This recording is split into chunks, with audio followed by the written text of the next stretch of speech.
The following is a Hoop Ball presentation.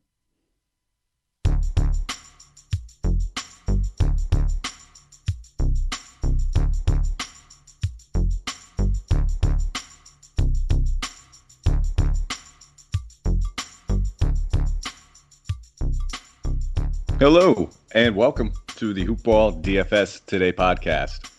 I am your host, Mike Patria, joined by my good buddy Dave Menkoff, and we're here. We're breaking down this nice little Christmas Day slate, this December 25th card, the holiday slate. Obviously, we're recording this a little bit early, the day before on Christmas Eve, so we figured to have most of this news and information available to us, but just figured to throw that in there. This is always a pretty early look podcast, so continue to do your research and monitor everything along the way. But Dave, how you doing over there, brother? I feel like we haven't, we've done a show, actually, I can't say that long ago, maybe about a week or two ago, but first morning show I think I've ever done with you. Yeah, no, it's exciting. Have my coffee ready. Really excited to pump out some DFS builds with you. Really looking forward to it. How are you doing? I'm doing well, man, and I'm right there with you. If people have been listening for a while, they already know I'm a coffee junkie. So probably on my third cup at 10 a.m. It's bad over here, man. The caffeine runs through the veins, so that's music to my ears. But let's just jump right into this, guys. I mean, we got some 5 games to talk about, spread throughout the day from starting at 12 p.m. Eastern Standard Time to the last game 10:30 p.m. Eastern Standard Time. So there's going to be a lot of people jumping in, getting some action on this Christmas Day slate. So I always love playing these slates. You tend to have a little bit more fish in the waters, just people that want to get some exposure on the day off with their family, or maybe they're by themselves today, and it's going to be a wonderful time for us to take advantage of it. So we have the New Orleans Pelicans, the Miami Heat, leading us off at 12 o'clock Eastern Standard Time. You thought I was going to break it down first, but we're going to jump right into our ad read first. I forgot about that, guys. So I do apologize. MyBookie.ag, guys, go check them out. They are absolutely fantastic.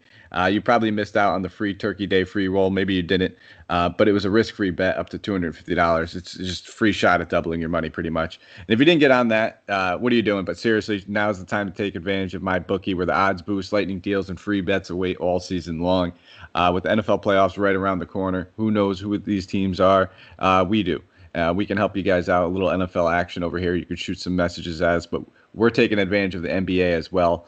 Just started up 13 games yesterday. A lot of people are going to be jumping in on this Christmas Day slate. And whether you're a first-time customer or you've been playing MyBookie for years, there's no shortage of value to be found. And thousands of game lines, unique prop bets, and contests that they offer all week long. So sign up and get reloaded today. Find an edge and make your bet and get paid. And they also have a fully fledged casino platform that gives you access to classic table, slot, and card games you'd expect to find at any of your local spots. So, and the best part is MyBookie's doors never close. So you can do it 24 hours a day, 7 days a week, and build your bankroll even after the stadium lights go out. So make that right play. Sign up today at MyBookie and use the promo code HoopBall. That's HOOPBALL.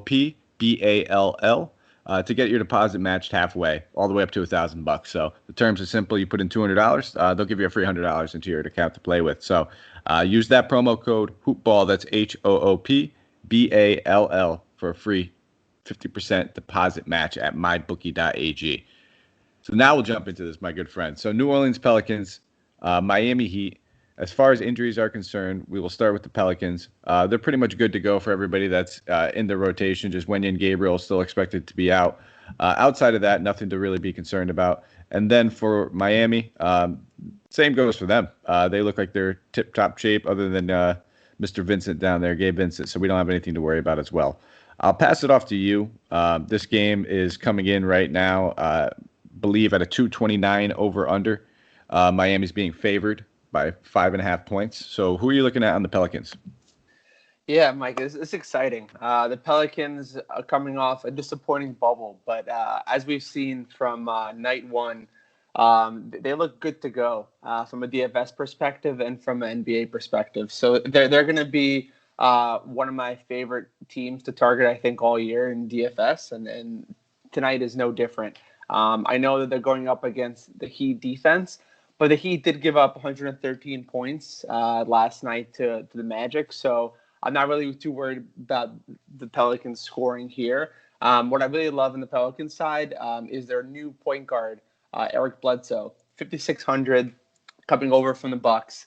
A guy that, throughout his career has been a solid contributor. He put up 18 points, 6 assists, a steal, and a block in heavy minutes, 34 minutes against the Raptors last night. I fully expect him to really go off. And at that nice price tag, 5,600, I don't see any reason why he won't duplicate his performance.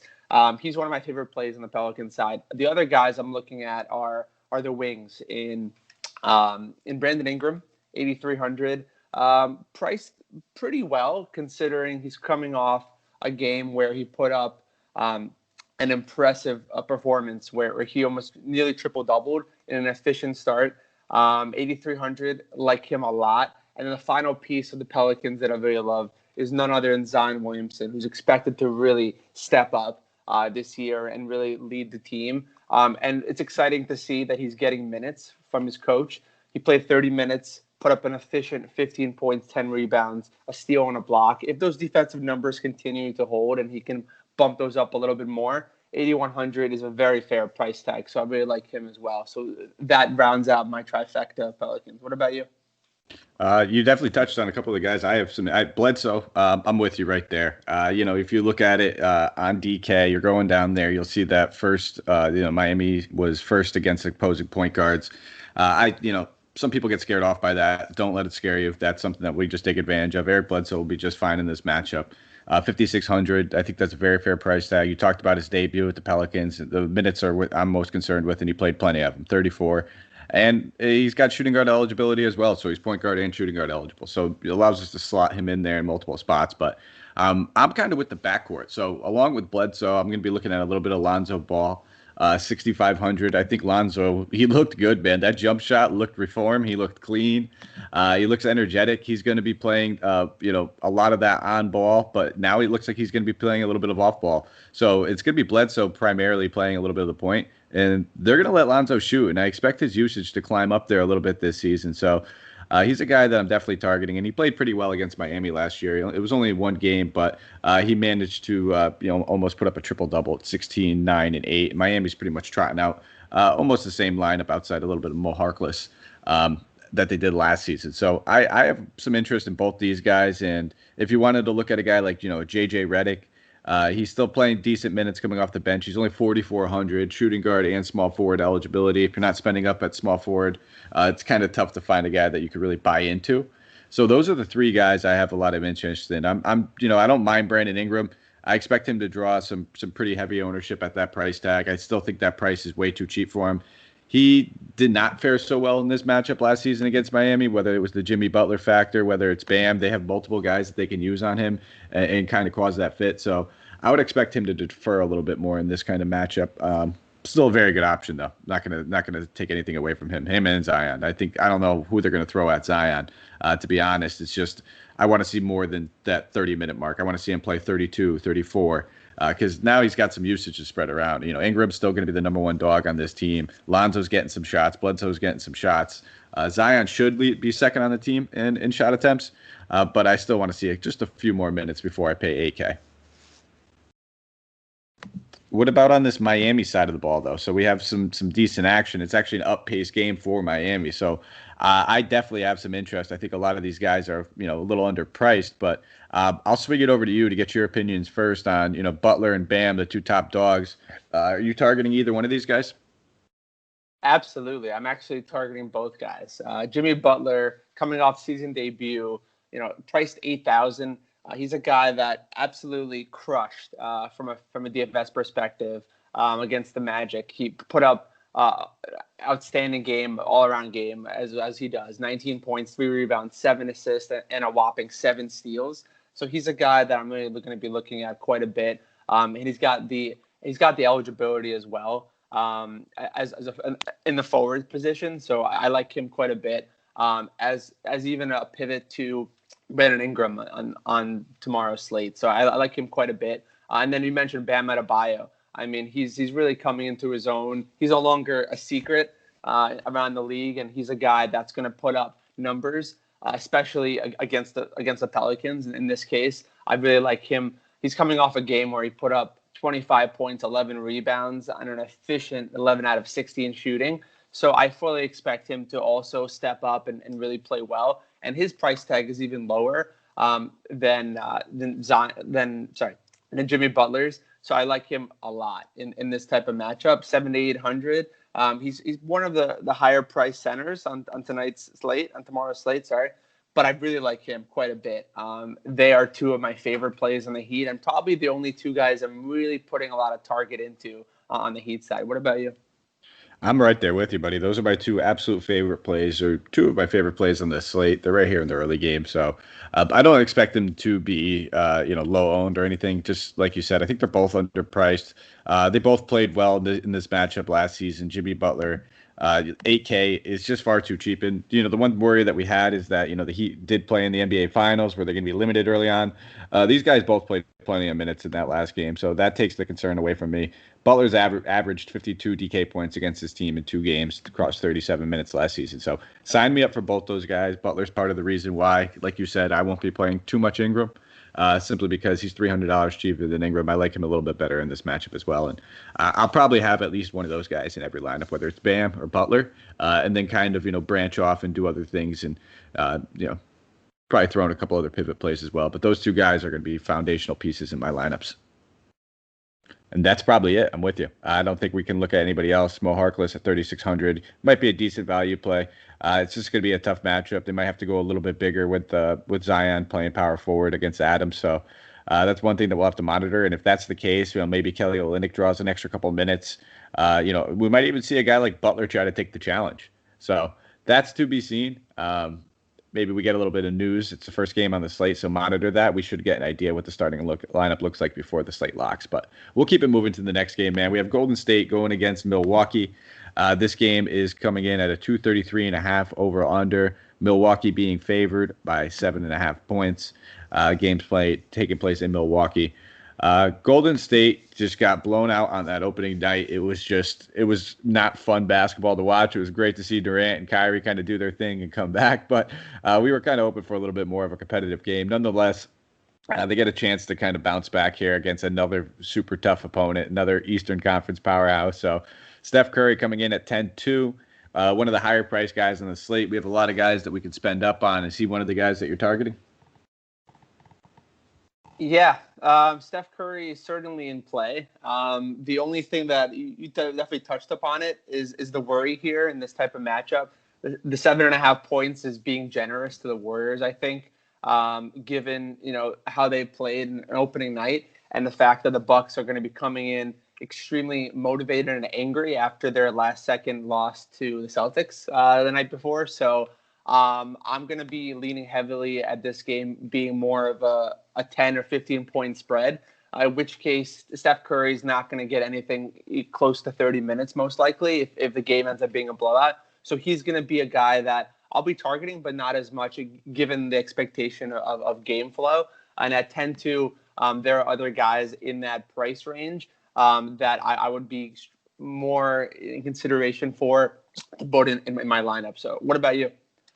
Yeah, I'm kind of there with you. I think, this game definitely has a little risk associated to it. I don't necessarily think it's going to, I'm not going to consider it a full-on blowout and just, go full-on fade. But if I were to play any of the expensive guys on this Golden State side of the ball, it probably wouldn't be Oubre, it wouldn't be Wiggins. I would just go straight up to that Curry price tag. I expect him to be a little contrarian also because a lot of people are going to think that same way. So I do not, in your GPPs, in your tournaments, so you're making 10, 15 lineups, whatever it may be.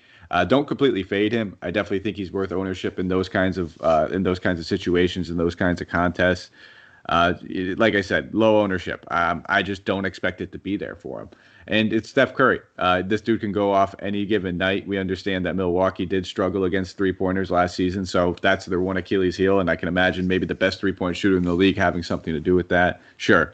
But he'd probably be one of my lower-owned, high-priced guys. The only guys I'm really looking at on Golden State are the guys in the front court. I have some interest in Marquise Chris, 4,300. Came off the bench in that last one. Played well. He's always a DFS darling, a nice point per minute type of guy who can easily double pretty quickly.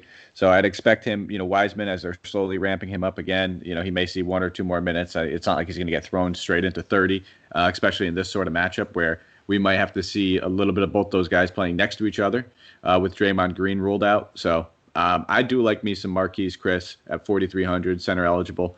And then if you want to take another stab at Pascal, it's this he's walking through a gauntlet right now. He steps up, starts for Draymond, goes against Kevin Durant, steps up, starts, has to go against Giannis now. So he could be in store for much of the same of just getting toasted and getting pulled and then trying to go someone else.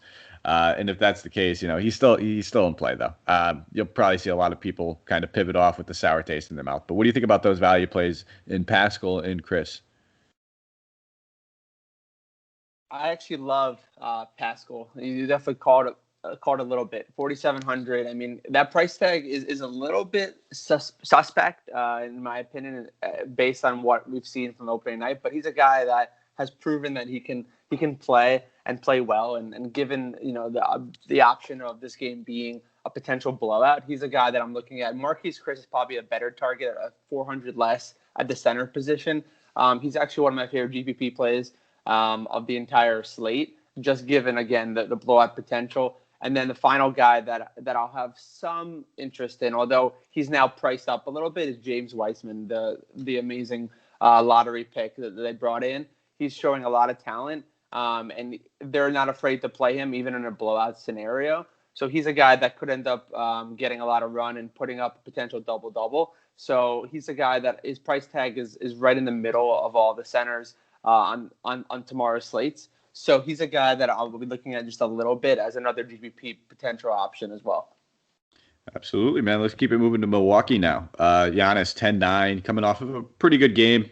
He did have a little blemish at the end of that Boston game, but nonetheless, 10-9. It still feels like it's slightly underpriced for Giannis.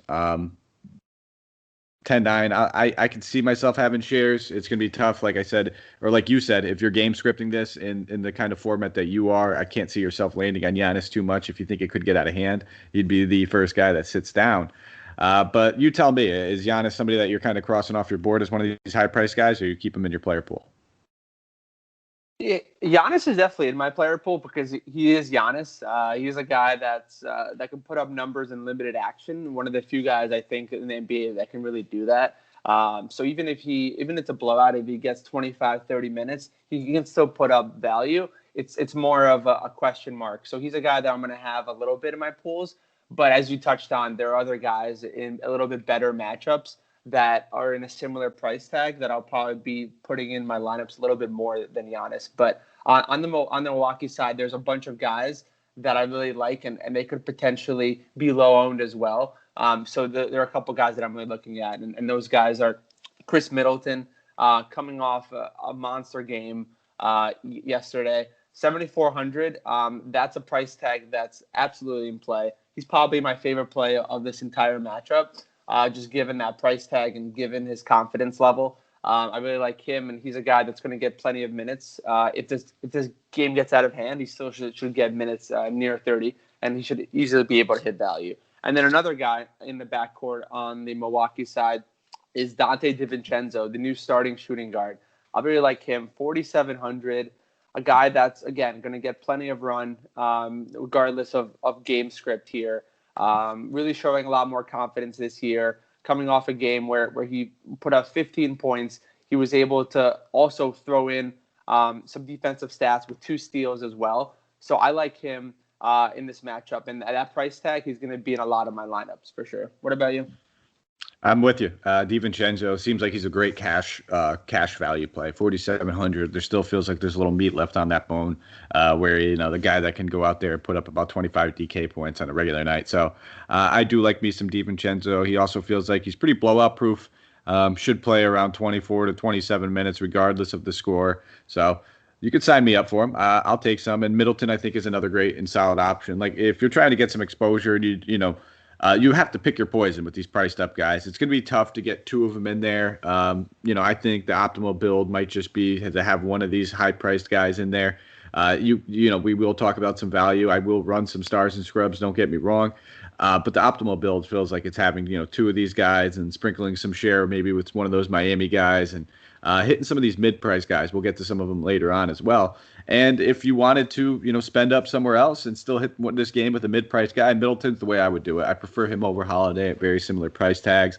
I like his position eligibility more, being small forward. Like I said, if you're not spending up on LeBron or Durant, it's kind of tough to find someone that you feel confident in.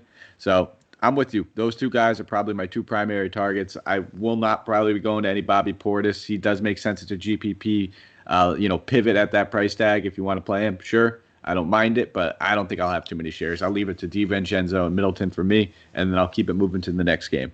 So we have Brooklyn going against Boston. This game's coming in at a 227 over under. Brooklyn being favored by 1, so Vegas is expecting a pretty tight game in this one. And it was fun, man. Brooklyn did mop the floor with Golden State in that last one, but it was nice seeing Durant take the court, and he looked good, man. He looked just kind of like his old self, in a little bit of a limited fashion. I think that's probably about 20% away from what Durant should and could be still. So I'm expecting some step forwards with this guy, but enough with me talking. As far as injuries are concerned, we don't really have anything to really worry about in this one at all, except for just what we know. Kemba Walker is still going to be out. We're not expecting him back for at least a month, I would say. And then Romeo Langford, Taco Fallout. Pass over to you, Brooklyn. Who are you targeting? We have some high-priced guys, but obviously we are still getting a little bit of a discount on Durant and Kyrie. But could we trust them in this matchup? Absolutely. Going into this matchup, I mean, this is one of the games that I'm going to be really looking at from a DFS perspective, just because of the relatively decent total, but also the fact that it's two teams that have playoff considerations. So I really like this matchup quite a bit, and I think it's going to end up being a high-scoring affair, very close battle. So I really love, on the Brooklyn side, you mentioned it, Kyrie Irving, 8,900. That price tag seems a bit low, and that's coming off a game where he didn't really have to do much in that blowout win against the Warriors, and he still put up 26 points, 4 rebounds, and 4 assists, 25 minutes. I expect him to get 35 minutes in this game, and then at that price at 8,900, he's probably one of my favorite point guard plays on the entire slate. So he's going to be in a lot of my lineups, just given the game script. I also love, you mentioned Kevin Durant, 9,400. He's a guy that, that price tag is creeping up there, but it's still relatively low given his abilities. So I like him a lot. And I would say those two are definitely some of my favorite plays on the Brooklyn Nets side. Karis LeVert coming off a fantastic game. He's at 7,200 in this type of matchup. Normally, I would have a little more shares of Karis LeVert, but given how close his game is going to be, I don't know if he's going to necessarily hit value in this situation. So for me, it's going to start and end with Kyrie Irving and Kevin Durant in a lot of my lineups. What about you? I'm with you on Kyrie, the revenge narrative as well. Coming back to Boston, he will be in the Garden again. It was a little bit of bad blood for some of the fans when Irving left there. A lot of the players said they respect Irving, they love him, they respect his talent, the whole nine. But you got to imagine that there's a little bit of get up in this game. So I do like Irving. I think I prefer Irving over Durant at this point, 8,900. There is that positionality where we talked about a few point guard options and a lot of our values at guard as well, where it might make more sense from a construction standpoint to go with Durant. But I think both these guys very much in play. Also with you on the LeVert call, I won't be paying 7,200 for LeVert. I'm not expecting another blowout necessarily where he's going to get to just chuck his life away. That was the case. So I'll pass on that price tag with LeVert. I'll pass on Allen at 6,400 with him just backing up DeAndre Jordan at this point. Played 20 minutes in that blowout. I want to see that price tag come down to at least the low fives before I'm considering him if he's only playing 20 minutes. And then there's some of the other guys like Dinwiddie, Joe Harris. These guys are in play. I think they're Kachuri and GPP plays at best. I don't see them being in stable cash plays. I also want to see what this Nets usage looks like if Durant and Kyrie, like you said, do have to play 30 plus minutes.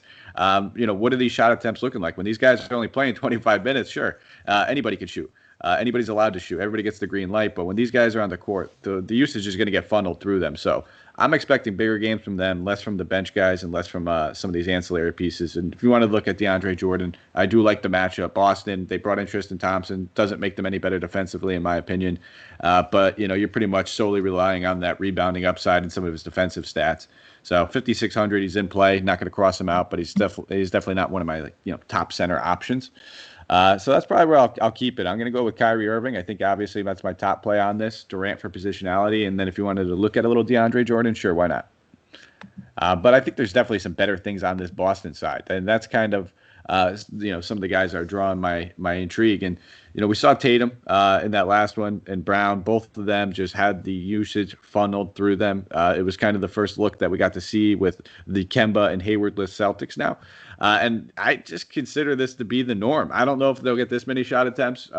Brown just absolutely scorched. But at 7K, Jaylen Brown is coming in as one of my favorite plays on the Celtics side of the ball. But where are you at with Tatum and Brown? Do you prefer one over the other? Yeah, you really nailed it in terms of who we're looking at in this case for the Celtics. I mean, Jaylen Brown, a guy that's coming in with a lot of hype this season, a guy that's really starting to gel, and you touched on it. The usage is going to be there. I don't know if it's necessarily going to be 25 shots a game, 24 shots a game, but at that efficiency, he's got a well-rounded game now. He's throwing up threes. He gets defensive stats, which is exciting too.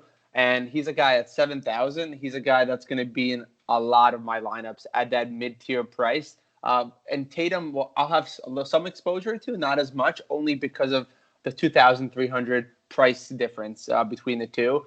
So I'll probably have a mix of either Tatum and Brown, but I'll be mostly targeting Brown on the Celtics side. And then on the Celtics side, another guy that I'll be looking at is the backup point guard, the new backup point guard, I should say, Jeff Teague, 4,200, played 25 minutes against the Bucks, gets steals.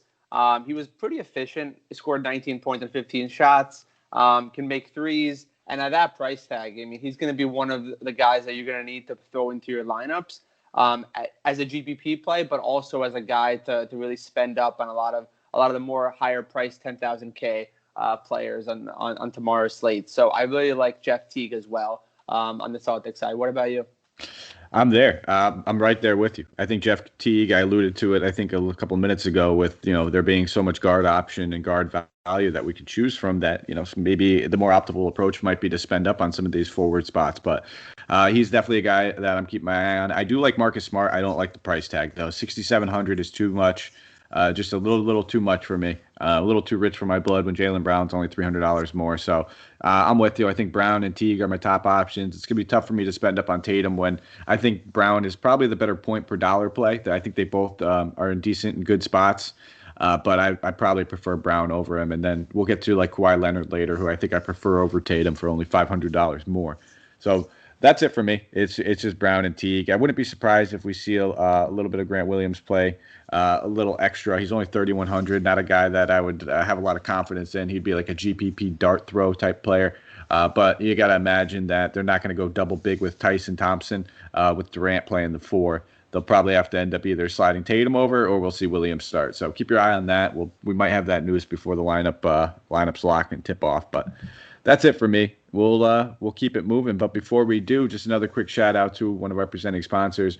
You guys heard me talk about it for probably like a week and a half ago. It came in, boys and girls. We have the Weed Whacker nose and ear trimmer. I love this thing, man. It came in and it's fantastic. I don't know if you've checked it out yet, Dave, but Manscaped's changing the game, and they have so many different products that they do so with the Lawnmower 3.0, the ear and nose hair trimmer. They have the perfect package kit you can get, and it just gives you a little bit of all the goodness, from the conditioner to the body wash to everything. So if you guys head over there, use the promo code HoopBall20, you get 20% off plus free shipping. It's not too late to get a last minute gift. And you can get it sent right to your special someone. So 20% off plus free shipping. Promo code is hoopball20. That is HOOPBALL20. So check them out. And then you probably heard us talk about the Brews Letter. And if you haven't signed up for it, I honestly don't know what you guys are doing at this point. It's absolutely free. And the only way you can do it is if you visit Hoopball. That's hoop-ball.com. And sign up for it. And it's a one-of-a-kind email sent to you on a weekly basis from our founding father over here, Aaron Brewski, the pod father, the fantasy father himself, with all of his little information that he just kind of dives through and dissects throughout the week, and big things that can really elevate your fantasy game, whether it's year-long or DFS. You'll find little tidbits in there. So sign up for the Brews Letter, guys. It's absolutely free, and the only way you can view it and see it and get any of that good content is if you sign up for it, subscribe with your email, and get it sent to you on a weekly basis. So we'll keep it moving, man. We have this this next game, Dallas going against LA, 230 over under, Lakers being favored by 7. So it's the second largest spread on the night. And that is next to that Milwaukee Golden State game coming in at 7.5. So we got to look at Dallas, man. Luka Doncic. It's always glamoring for me to talk about him, but they're still without Porzingis. At 10-7, he's coming in as one of the higher priced guys on this slate, but it's for good reason. I still think it's the theme of it. I think all these high priced guys are still a little underpriced. We're going to start to see some guys creep over 11 eventually. Doncic being one of them. The Laker matchup doesn't necessarily scare me off. Doncic steps up in big games. He was a little disappointed in himself after that last one. So I'm expecting a nice little bounce back game from Luka on Christmas Day at 10-7. But why don't you break down, that's the easy call. Luka Doncic is going to be good. Why don't you break down some things for our listeners that you're staring at, maybe some value that we might be able to find on this Dallas team? Yeah, no, you definitely touched on it. I mean, Luka's coming off a disappointing game where he still put up an impressive performance considering it was a disappointing Barry Sanders, 32 points, 8 rebounds, 5 assists, no extras. But I like him a lot in this matchup, a marquee matchup going up against LeBron. Definitely a great opportunity. He's putting up in 4 career games against the Lakers, 54 fantasy points. So I like him a lot as far as a high-priced option on the entire slate. In terms of value positions, we got Josh Richardson, 5,400. He's a guy that's coming off a solid performance where he's starting to really learn the ropes, getting together with his new team. I know he didn't put up necessarily a great game, but 12.7 rebounds, assist, and a steal. I expect him to have a bounce back year. And at that 5,400 price tag, he's a guy that I'll have some consideration for. In terms of the front court, it's a little bit tricky to really target this front court, given all the question marks and given Porzingis out. There's certainly opportunity. I'll have some shares of some of the guys, including Maxi Kleber, 3,500. He's a guy that's going to get minutes. He put up 10 points, 3 rebounds, and assist last night, but I really expect him to step up in this type of matchup. And at that bottom price, 3,500, he's a guy that I'll have in some lineups as well. And he's got that forward and center eligibility. So he's going to be a guy that's going to have a little bit of targeting opportunity to really build around. So I like him. I don't have a lot of interest in the other starting center, Dwight Powell. A guy that's pretty low usage and 5,100. I much prefer the cost savings with Maxi Kleber. What about you? Yep, you hit it. That's what I'm looking at too. There is some value for me. I think it's in Kleber at 3,500. I also think there's some in Dorian Finney-Smith at 4,800. He's like their super utility guy. They're going to need both these guys to step up with going against Davis and going against Gasol. Yes, they got Powell back, but Powell's still going to be playing limited minutes. These guys are a little bit more versatile than him. He's coming off that Achilles injury. He played only about 21 minutes, I think, in that last game. So we got to see Dorian Finney-Smith also. I think he was second on the team in minutes. So I expect both these guys to get some pretty decent run. I would say Finney-Smith probably being the safer cash option. While Kleber at 3,500, you can even look at him in cash just because you don't really need much of a return from him. 15 to 20 DK points would be splendid, but he's definitely a little risk involved. I think we've all been burned by Maxi Kleber at least once or twice in our DFS career. So 3,500 though, still an excellent play. Those are the 3 guys I'm mainly looking at. It's Luka, it's those 2 guys. I don't mind Richardson. He should be second on the team in usage, in shot attempts at 5,400. If you want to get exposure to this game and you're spending up on someone other than Luka, you don't want to use those front court. Sure, he's got that small forward eligibility, and that's where he comes into play. But I think some of these cheaper guards that we mentioned earlier, your De Vincenzos, maybe your Teagues, still take precedence for me over him if you're looking at him at that guard position. So that's kind of how I'm rolling with them. I'm ready to slide over the Lakers if you are. Let's do it. Perfect, brother. We have the LA Lakers. So as we know, LeBron James said his ankle is feeling pretty good. Doesn't expect the injury to affect his status for this. Keep an eye on it. He's got a questionable tag, but I'd be surprised if LeBron doesn't suit up on Christmas Day. Outside of that, there's nothing else we really need to monitor for injuries news. And I'll just slide it over to you, man. I mean, this Laker team, they looked good. They struggled in that first quarter, going down quick. I kind of bit my tongue. I was talking junk to Santino while we were recording the podcast, and then they came back and still didn't be able to get it done. But they kind of looked a little bit better in that second half. But Davis and LeBron were slightly limited in that. And I think that's what a lot of us were anticipating when we were coming into the season. A lot of the players hinted at it that if this season starts in December, these guys are, they're going to sit games, they're going to be resting here and there. But what can we expect from them on a premier Showtime slate, Showtime game, Christmas Day? Everyone's watching, families watching. What can we expect minutes-wise, do you think, from these two big studs?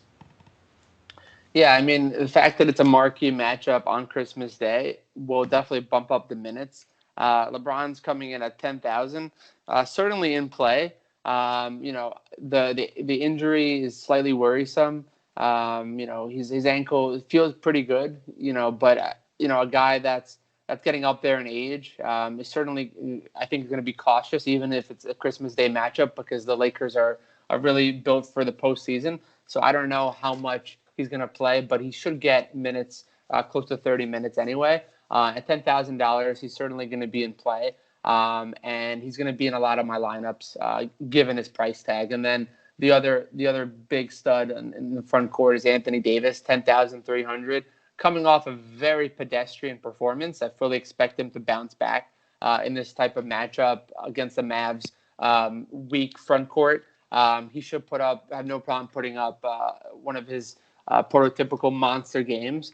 So I like him a little bit as well at 10,300. If I have to choose between LeBron or Anthony Davis, I'll pay up the extra 300 and go Anthony Davis route. But the other big surprise, the new addition to the Lakers, two actually. The first one, Dennis Schroeder, their new starting guard, who they're giving the keys to the offense right away, it looks like. He's coming in at a price tag that's fairly affordable given his potential. He put up pretty monstrous game, inefficient scoring, but 14 points, 12 rebounds, and 8 assists in 28 minutes against the loss against the Clippers. But I like him a lot. His price tag's in the 6,000 range, 6,300. I would like him a little bit more if he was in the 5,000s, but I still think he's going to be in play and potential GPP option on the entire slate. And then the other guy, Montrezl, the center, their backup center, but a guy that's going to get starter minutes as long as he keeps playing well with a lot of his energy that he's known for. Coming off a nice double-double against the Clippers. His price tag's also hovering around 6,000 right now. I would jump on that if he fits your build. The center position, there's a lot of good centers on the entire slate, so it's a question of price point and price building. But I like him a lot too on the Lakers side. What about you? I'm with you. I think both of these big names are definitely in play with LeBron and Davis. Do I get maximum exposure to them? Probably not. I think I prefer Luka. I think I might prefer Kawhi in the next game over both these guys, but I'm not going to eliminate them from my player pool. But I think if I had to pick one of them, I'd probably be playing more Davis than on LeBron, and I don't feel comfortable saying it. It's just simply I expect LeBron, with the veteran leadership that he has, to continue letting some of these new guys get a little bit more acclimated. And Davis, like you said, coming off of a little bit of a disappointing game. It should be in a premier matchup. Dallas doesn't really have too many guys that they can throw at Davis effectively and expect to be real, stoppers. We could say the same about LeBron James, but no team really has that. Schroeder at 6,300, like you said, he's coming off of a fantastic debut with the Lakers. I would not expect another double-digit rebounding game. That's the only thing. Even the 8 assists, that's somewhat in the norm. He's a guy that can easily dish it out. But again, I'm probably going to pass on him at 63. I'm not going to completely cross him off. I'll have a couple shares. I do plan on, building plenty of lineups on this slate. It's going to be a fun slate, but I expect a lot of ownership to go to him. I expect a lot of people to kind of chase that game. And, if the ownership is going to be anywhere near, 25, 30%, I might hop off of that and kind of look elsewhere. I mean, we talked about a couple guys that, I wouldn't say are necessarily similarly priced, but, Jaylen Brown, only $700 more. I'd much prefer Jaylen Brown in that kind of situation. I would prefer him over guys like Marcus Smart, but, Lonzo Ball's another guy, 6,500. He's only 300 more. I think I prefer Ball over him. So I'm probably going to end up, shying away from the Schroeder-ness and get my exposure elsewhere. And it's not a knock on Schroeder necessarily. It's just I think those other guys are in good spots as well, and the ownership's going to be there. Anybody else on this team? Because I don't know Montrezl Harrell. I could see playing 6K. I don't know how much of a value he necessarily is. He's definitely in play. I prefer him over Schroeder, but I'm not playing Kuzma. I'm not playing Gasol. I'm not playing Caruso or Matthews or any of these other ancillary guys. Maybe a Caldwell Pope here and there, but even then, we have better value in De Vincenzo and some of these other guys we talked about. So I'm trying to be very concise with my player pool on this Christmas Day slate. I want to, really hone in on the guys. I'm willing to take one off the chin if I cross a guy off that breaks out and goes off, but I kind of got to, plant my flag on some of these guys, and that's kind of what I'm trying to do. And I think Schroeder, at the end of the day, he might not make my cut. How do you feel about that, man? Is that all right? I know you were just high on him, and I respect it, and I'm kind of, I see why. He's going to have a monster role with this team, but I kind of fade in that ownership. I think he's going to be there. Yeah, I think it's an ownership play, to be honest. I like Schroeder, but only if he's under 15% owned on the slate. If he ends up being one of the more chalkier guys, at that price tag, I'll probably have a little bit less shares of him, to be honest with you. Yeah, and that's the thing. I don't know if he's necessarily going to be chalky. I think a lot of people are going to take this approach of saying, AD and LeBron are kind of easing back in. He's 6,300. That's a fair price tag for him. And a lot of people might go that way. And he should still very well have a good game. But if I can get somebody that, is half the ownership like Alonzo Ball and he does just as good, potentially better, that's where I'm looking to attack this slate. So we'll go with that, man. And we'll just we'll keep it moving to the final game of the night. We have the Los Angeles Clippers going against what seems to be their new rivals, the Denver Nuggets. And I'm pretty excited about this game. It's a late game. It's going to be the most fun game, in my opinion. 222 over or under, so it's actually the lowest on the slate. Clippers are being favored by 2 points in this one. As far as injuries are concerned for the Clippers, Marcus Morris Sr., he's being listed as questionable. He did not play in that last one. He's been dealing with knee soreness. I would not expect him to suit up in this one, but it's something worth monitoring. And then for Denver, nothing really to pay attention to except for Michael Green.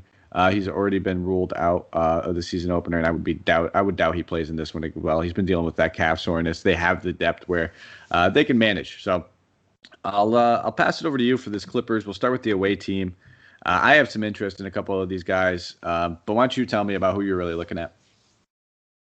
Yeah, it's certainly interesting. The Clippers are a team that, obviously coming off a great game against the Lakers. Paul George, a guy that really stepped up, 8,700, put up an absolutely monster game. So he's a guy that I'm really looking at as one of the higher priced options on the entire slate. I mean, he's a guy, price tag wise, certainly going to be a little bit of a strain if you're trying to get any of the higher price guys. But at that price tag, I mean, coming off a game where he put up 33 points, 6 rebounds, 3 assists, and a steal, he looks rejuvenated after his playoff performance. So I like him a lot.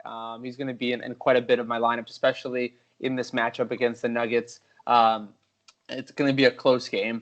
So I like him a lot. And then additionally, you mentioned Kawhi Leonard earlier, 9,800.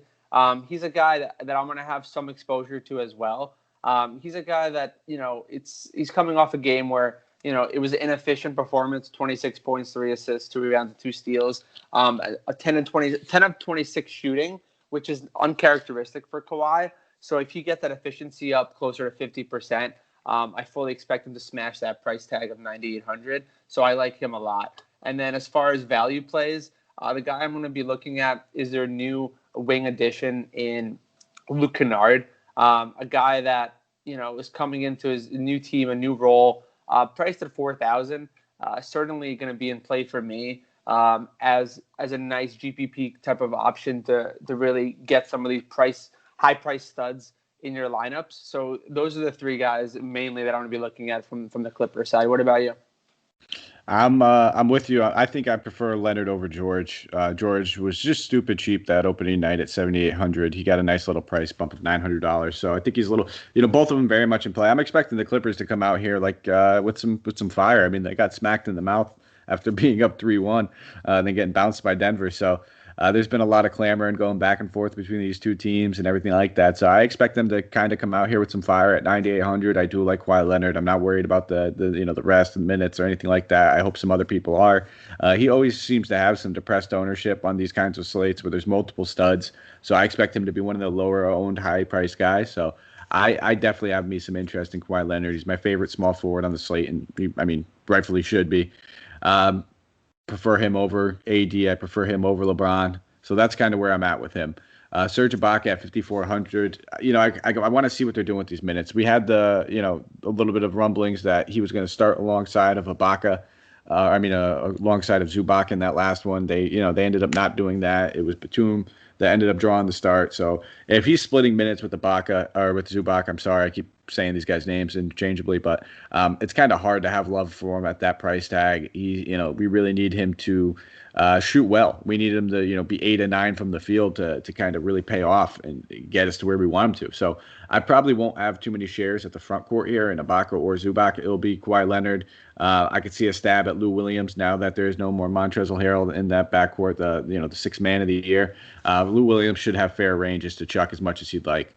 And I do like your Kennard call because I think more people would probably go to Batum, and I think both these guys make for a good GPP value plays.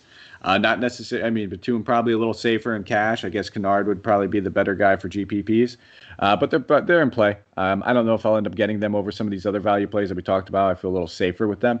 But Kawhi Leonard again, I'm going to harp on it again. He's probably one of my favorite plays on this slate and for the Clippers. So that's pretty much all I had for them. I'm ready to kind of just go over to Denver. Again, we just talked about these guys having this rivalry match, and it works both ways. That Denver wants to come in here and show them that it wasn't a fluke. And I don't think you can come back down 3 games and it be considered a fluke. But I'll pass it over to you, Jokic, another guy that we have to look at, priced over that 10K mark, and well worth it. We all know what Nikola Jokic can do. But the Clippers brought in somebody in their front court in Ibaka to try to hopefully hold off the Joker for a little bit longer.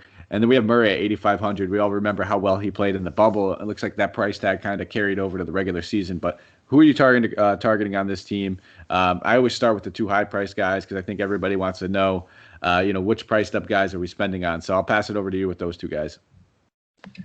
Yeah, for me, I'm looking at Nikola Jokic at 10,100. He's definitely a guy that's going to be one of my favorite plays of the entire slate. He's priced up, but I like him quite a bit. He's going to put up some monstrous numbers, especially in this type of matchup. Coming off a disappointing last-second loss, unfortunately, to the Kings. So I think he's going to be coming very motivated, where he still put up 29, 15, and 14 and 3 blocks. Just an absolutely monster performance. He's probably one of the higher-priced centers, but well worth a price tag if you can squeeze him in this type of marquee matchup at 10:30.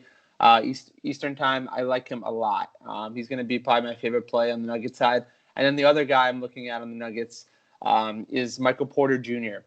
Announced a starter right before tip-off last night. I really like him a lot. 6,700 is a fair price tag given his upside potential.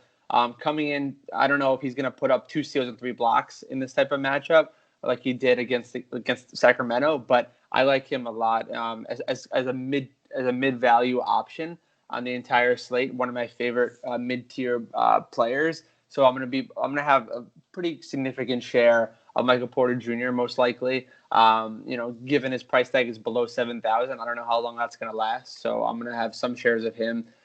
So those are probably my 2 favorite plays. I'm gonna probably fade Jamal Murray just because he doesn't look very comfortable going into this year. He put up a dud by every sense of the word against Sacramento last night. 8,500 is a very pricey price tag to play, very expensive price tag to play up a guy like Jamal Murray. So I'll wait for him to really get going again a little bit offensively before I'll pay that price tag. What about you? Yeah, I'm going to fade Murray as well. It's a little too rich for me. Just some other options I'd rather spend up on. We just talked about it. Kyrie is only $400 more than him. I'll take Kyrie Irving over him in a Boston TD Garden return any day of the week. So that's kind of where I'm at with with those two. Jokic, I think, is an absolute fantastic spot. I'll never argue against the Joker. Problem I run into, and I was going to pose to you, is, who do you think is the better point per dollar play between him and Bam? Because I know that you were on both those guys, and it doesn't feel like we're going to be able to get both those guys in our lineup. So if you had to spend up, are you going all the way up to Jokic, or are you going to go with that little bit of the more mid-tier approach with Bam? Yeah, I think in terms of builds, I'll probably stick with Bam. Price per dollar, I mean, he's definitely a cost savings from that standpoint. And he's a guy that I'll throw in versus Jokic in order to build out and bring in some of the other guys and the mid-tier price tag. But, Jokic is certainly going to be in play. And I think he's going to be lower owned only because it's the late game of this entire slate. So that's certainly something to keep in mind. Yeah, and I'm kind of with you. I think the optimal build an approach that I've been taking so far when I've been constructing some of these lineups have been spending up on center on either Bam, spending up on Jokic. I do think some of these other guys are very much in play. If you want to take stabs at, Tristan Thompson and guys like that, I could see it. I talked about Marquise Chris. I'm getting him at utility as well. So I definitely want to have some shares of him. So it's all about your build and what you kind of feel the most comfortable with. Maybe if you're playing like a Jimmy Butler and you want to get your exposure to the Heat that way and you still want to get someone on Denver, go look for Jokic. You can kind of pair it that way and construct it that way, or vice versa. If you're a Jamal Murray guy, maybe go with Bam. And get your exposure that way. So it's all about your construction and kind of what you feel best with. But yeah, probably no Murray for me. Probably won't get too much Porter Jr. 6,700. I think that's a very fair price tag. Listen, I absolutely love this kid. I think he's an amazing talent. I think he's going to be a stud in this league. But he's going against Kawhi Leonard. He's going against Paul George. So it's not a matchup I want to target. I get it. He cooked against them. He got his shots up. I just don't want to bet on that with other options that we've talked about. Jaylen Brown, again, I'm going to keep harping on it, and we can go down a little bit to some other guys. I think I even prefer Schroeder over him. So I don't think I'll end up on Porter Jr. Some of the other guys I wanted to talk about and maybe look at would be like a Paul Millsap, who, yes, it was an overtime game, but he looked good, played 36 minutes, was very effective. He's only 4,900. I think he's a guy that we can look at. And then maybe even Will Barton, contrarian play. Again, I expect your guy Schroeder to draw some ownership at that price tag, and at the same price tag as Will Barton. He's not the sexiest name. He did just cry when he got shifted over to the bench, but he did play some pretty hefty minutes, shot 16 shots off that bench. So I don't mind looking at Will Barton at being a high usage bench guy. Generally when we see these types of guys, they don't draw high ownership. They're pretty down there. So definitely a GPP kind of contrarian play. But that's it for me. It's going to be Jokic. It's going to be Paul Millsap. And it will be a little bit of Will Barton as a contrarian GPP play, man. And that is it. And I think that is it for the slate, unless you have anything else to add. No, I think we definitely covered off everything. It's going to be exciting, especially on the Nuggets side, Clipper side. It's going to be quite a matchup, so looking forward to it. Absolutely. And if you guys haven't already taken advantage of our Fantasy Pass over here at Hoopball, check it out. It's absolutely fantastic. It's $4.99 a month, and that gives you complete access to every single Discord room and all the goodies that we have to offer behind the scenes here at Hoopball. And if this Discord's really, it's been awesome, man. I don't know if you've enjoyed yourself in there, but it's just a constant group of guys and girls that we could just talk hoops with.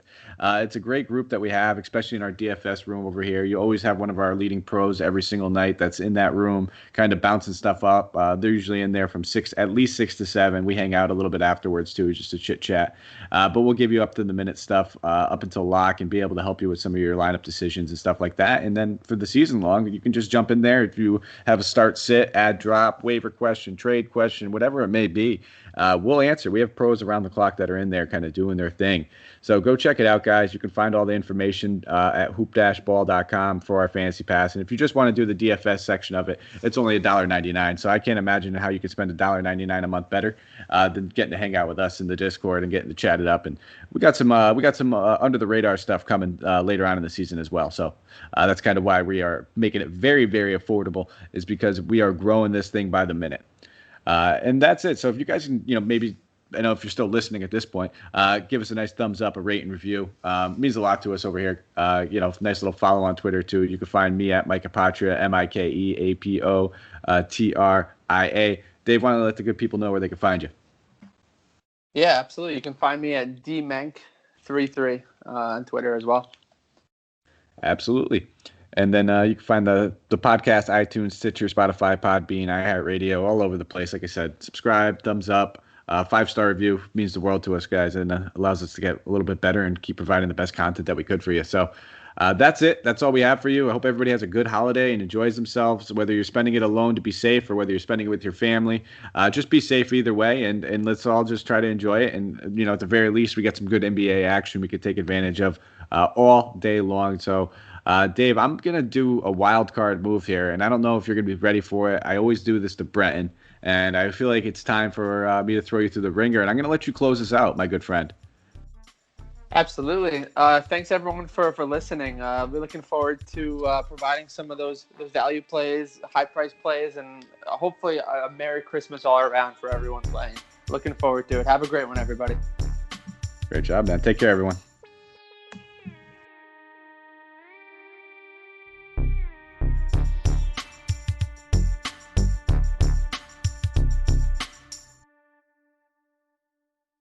This has been a Hoop Ball presentation.